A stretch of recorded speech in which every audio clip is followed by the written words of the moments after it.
ada seseorang yang datang di sebuah daerah dalam rangka untuk menyebarkan ilmu di masyarakat. Gak ada tujuan untuk menimbulkan permusuhan atau menyampaikan kebencian atau tujuan buruk yang lainnya, yang sifatnya hanya terbit dari suudzon kepada saudara. Namun kemudian kadang beliau tidak diterima. Wallahu a'lam alasan apa itu.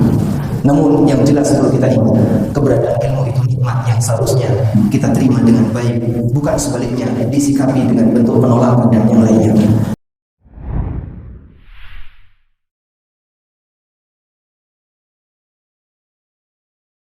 أما بعد فإن أصدق الحديث كتاب الله وخير الهدى هدى نبينا محمد صلى الله عليه وسلم وشر الأمور محدثاتها فإن كل محدثات في الدين بدعة وكل بدعة ضلالة وكل ضلالة في النار وأصلي وأسلم على نبينا محمد وعلى آله وصحبه أجمعين. Hadirin jemaah dimulakan Allah Ta'ala. Bulan itu adalah bulan Safar. Di tahun 14 pasca kenabian, berkumpullah beberapa orang di sebuah majelis yang disebut dengan Darun Nadwa. Di sana ada Abu Jahal, di sana ada Umayyah bin Khalaf, ada Rabi'ah bin Syaibah, ada Utbah bin Syaibah, Abu Bukhtari bin Hisham, Tu'aimah bin Adi, dan beberapa gombong dari orang-orang musyrikin. Mereka mendiskusikan bagaimana caranya agar bisa menghabisi Rasulullah SAW. Orang pertama dia usul, bagaimana kalau kita ikat Muhammad di dalam rumah, kita penjarakan dia di dalam rumah, kita tunggu pintunya sehingga tidak ada satupun orang yang boleh memberikan makan sampai akhirnya Muhammad mati. Namun ketika usulan ini disampaikan, disanggah oleh sebagian dan kemudian usulan ini tidak diterima.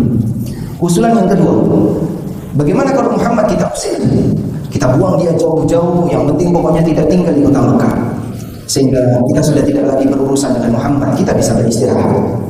Namun usulan yang kedua ini juga disanggah dengan alasan Muhammad pintar mempengaruhi orang dan dia bisa menyusun kekuatan kalau dia ditaruh di luar. Akhirnya usulan yang ketiga disampaikan oleh Abu Jahal. Abu Jahal menyampaikan, kita kumpulkan beberapa utusan dari masing-masing suku, lalu mereka disiapkan pedang yang tajam. Kemudian pada saat Muhammad tidur, serang bareng-bareng, sehingga ketika Bani Hashim menuntut darah Muhammad, maka dia akan berhadapan dengan semua suku yang telah membunuhnya. Maka Bani Hashim hanya bisa menuntut berupa bayar diat, dan nanti diatnya kita tanggung bareng-bareng. Iblis yang ketiga itu hadir dengan tegas mengatakan, ma'ra'aitu ra'yatin ra'yah, aku tidak melihat ada satu pendapat yang lebih hebat dibandingkan pendapat kamu. Akhirnya pendapat inilah yang digunakan. Dan Rasulullah SAW sudah mendapatkan wahyu dari Allah akan makar yang dilakukan oleh orang musyrikin ketika mereka mau menghabisi beliau SAW.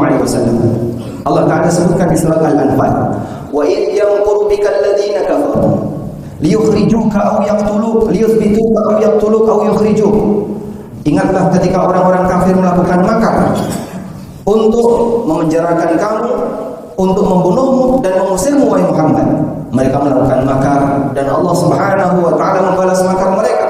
Wallahu khairul makirin, dan Allah Subhanahu wa taala sebaik-baik dalam membalas makar. Dan kita bisa lihat dalam catatan sejarah Nabi SAW ketika melakukan perjalanan hijrah meninggalkan kota Makkah, beliau menuju Madinah dalam kondisi selamat walaupun menempuh perjalanan yang sangat berat.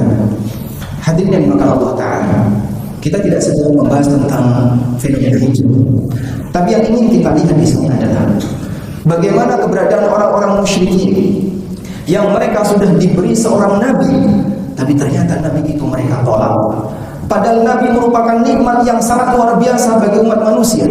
Kehadiran beliau akan memberikan pencerahan bagi masyarakat. Mereka bisa mendapatkan pendidikan yang terbaik melalui wahyu Allah. Tapi ternyata nikmat besar itu justru mereka tolak. Maka saat nikmat itu ditolak oleh musyrikin, oleh orang-orang yang tidak bertanggung jawab, Allah pindahkan ke negeri yang lain. Allah Subhanahu wa taala berfirman, laqad manna Allahu 'alal mu'minin idh ba'atha fihim rasulan min anfusihim yatlu 'alaihim ayatihi wa yuzakkihim wa yu'allimuhumul kitaba wal hikmah wa in kanu min qablu lafi dhalalin mubin. Laqad manna Allah, sungguh Allah telah memberikan kenikmatan yang besar 'alal mu'minin, bagi orang-orang yang beriman.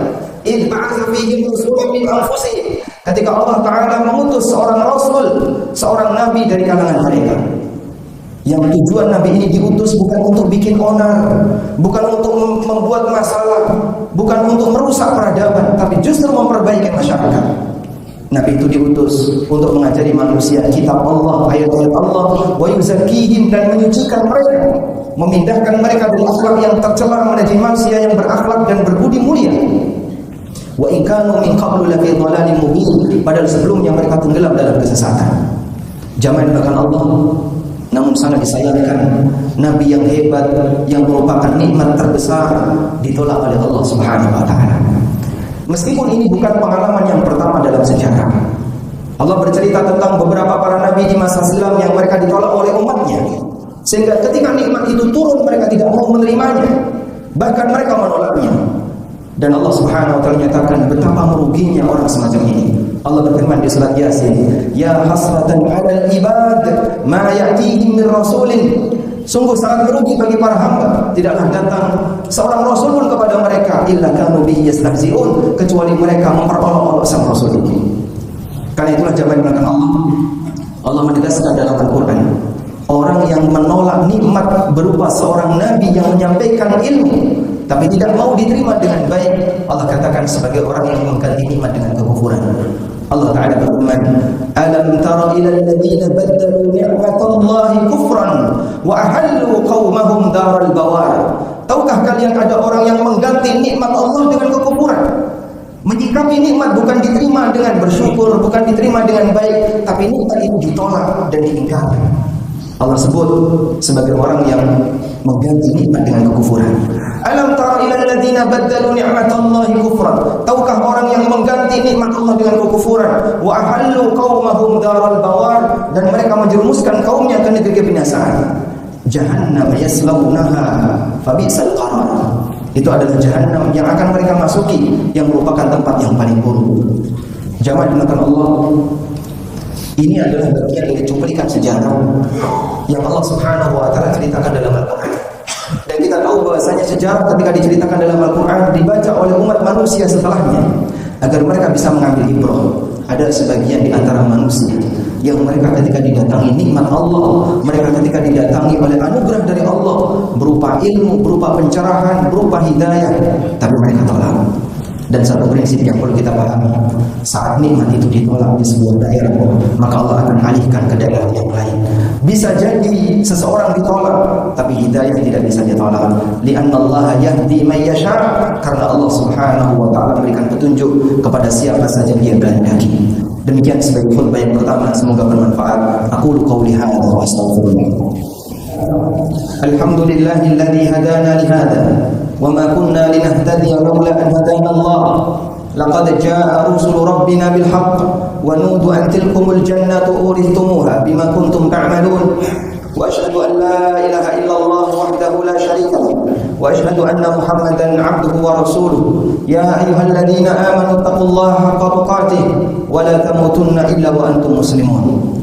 Hadirin yang dimuliakan Allah Subhanahu wa Ta'ala, kita mengetahui bahwasanya ilmu merupakan anugerah terbesar bagi seorang hamba. Karena yang membedakan antara kita dengan binatang adalah di samping akal adalah ilmu. Karena itu Allah Subhanahu wa Ta'ala memberikan balasan bagi orang yang berilmu, akan Allah angkat derajatnya. Yarfa'illahu alladhina amanu minkum walladhina utul ilma darajat. Allah mengangkat orang-orang yang beriman di antara kalian dan orang yang berilmu beberapa derajat. Dan Allah sebutkan kenikmatan yang Allah berikan kepada Daud dan Sulaiman. Kita tahu dua nabi ini sekaligus diangkat oleh Allah sebagai raja.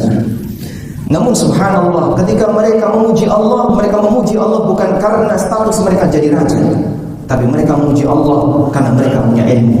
Allah Subhanahu wa Ta'ala berfirman, "Wa laqad atayna Daud wa Sulaiman 'ilma." Sungguh kami telah memberikan ilmu kepada Daud dan Sulaiman. Wa qala alhamdulillahilladzi faddalana 'ala katsirin min 'ibadihi al-mu'minin.